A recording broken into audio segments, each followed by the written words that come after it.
the community here seems, and so like look, starting about being sustainable. Like you didn't build this building, right? No. Yeah. Yeah. We're in a basement, and you can see It's one of the only basements in Tucson. There's not a lot of basements. Yeah. The Tough desert's soil down here. you don't. Yeah. You've got radon probably, right? Actually, I don't know if I don't think there's much radon down this far Right. south. Okay, that's probably true. So yeah, but this is old. What was the building before it became a brewery? So this was a produce warehouse. We actually occupy an expansion. And here we have a train coming. That's authentic, right there. That is authentic, old school, like. That's like every 20 minutes. So train comes by again. We've been talking too long. Yeah. My office is right next to the train station. Sometimes we have science lectures here, and it's like, we came up with a toast to deal with that issue. That's a great idea. Yeah. Right. But, what was I talking about? You're talking about the... the building. Right. So, it was owned by Tooley and Sons, which is a Lebanese family that's still doing produce in Tucson. And my business partner, Miles, is actually sort of distantly related to them. Right. And it's funny because his, great-great-great-uncles owned this building. Oh, you're kidding. We didn't get any. No special... No, right, right. But he wants one when he comes in here. Yeah, exactly. Exactly. So, so we occupy an expansion. The original structure was built in late 1800s. Right. And then everything that we occupy was built in early 1920s. Wow. Yeah, so it's, you talk about authentic, like it's all brick, timber, it's we call it vintage industrial. Vintage. Yeah. That's a great term. Or if you add too many pipes, it becomes steampunk. Right. Yeah. I think steampunk, you have to have more pipes than could possibly be used in any era to be steampunk. Yes. So, vintage industrial, I'm digging that. We're on a rail served warehouse converted office also. So, cool. Although we don't brew beer, so. Yeah, it's funny too because we get a lot of people coming down from Phoenix that say, this is what we're missing. Right. So much of the expansive growth of that city just frame stucco. Yeah. Right. Just knock it down and put up something else. Cheap as you possibly can. Yeah. Right. No, I think that's. So we talk about the community and all that. And I talk about authenticity a lot. I think authenticity is really in the beer. Like it's part of the product. So when and that's kind of how the moment a brand is absorbed by a macro, it loses its authenticity immediately. Yeah. It takes a little while for it to translate because the influencers are the ones who know about it, like the nerds, the beer nerds, who are like, oh well, and it does start to slide. They don't do as many experimentals, and they can't get involved much in the community, and it's hard for them to justify things that they think maybe sort of might turn into something interesting. I mean, they're beholden to quarterly profit pressures from a multinational corporation. Right. Right. And I don't know how you resist the power of a multinational corporation. Resist, yeah. So you've got one brewery, one tap room that's wholly yours, and then you're canning. Yes. And so you distribute. What's the range of your?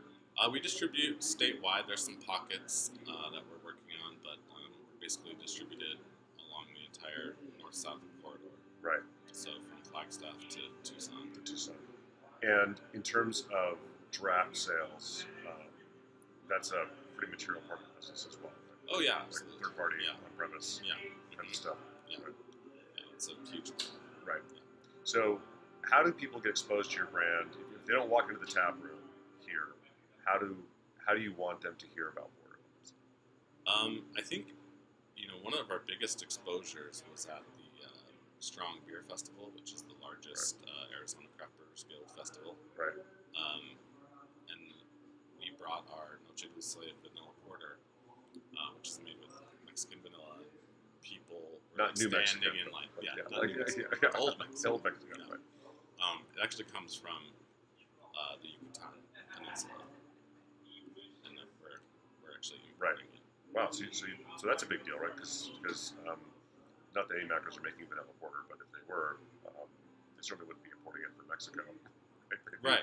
Using vanilla flavor, like Which we think. I mean, that's what gives that beer such a unique flavor and right, such cachet. right, But yeah, people were lined up around the tent right, waiting for that beer, so that was awesome. right. So there you've got a venue where the influencers, the people who are really into craft, the people who like talk their spouses, significant others into saying, hey, I'm going to go to a craft beer festival for a few hours. I'm going to come back. I'm going to be kind of good for nothing. And they do that, and they talk to other people, and then afterwards they might go pick up a 4-pack or 6-pack and or order on tap. Right. And I think what was interesting for us is that we had a little bit of a non-traditional situation because, Phoenix is the largest market in the state. You have to sell Phoenix, right? If you're our size, right? And so we had a sort of boutique distributor at the time. It was called Pitcher of Nectar Distributing, which is like a fish right. reference. A fish, right? Fish the band, right?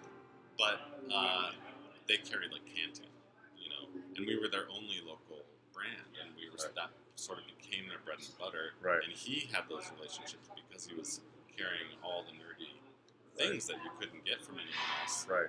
To promote our brand, Phoenix. So we were actually a much bigger deal in Phoenix than we were down here for a long time because of that. Oh, interesting. Just so that's a good example of like how that relationship, and you kind of gave him, in a funny way, you gave him some brand equity, even though you didn't really have a lot of brand equity in Phoenix. You said, here's a really niche, unusual product that most of this market isn't exposed to, but it fits with their consumer base, their customer base. So it kind of helped him to have something new to talk about. Yeah, and something local to sell, which, like I said, Arizona's very locally focused, so that was a huge deal for him. Right, that's interesting.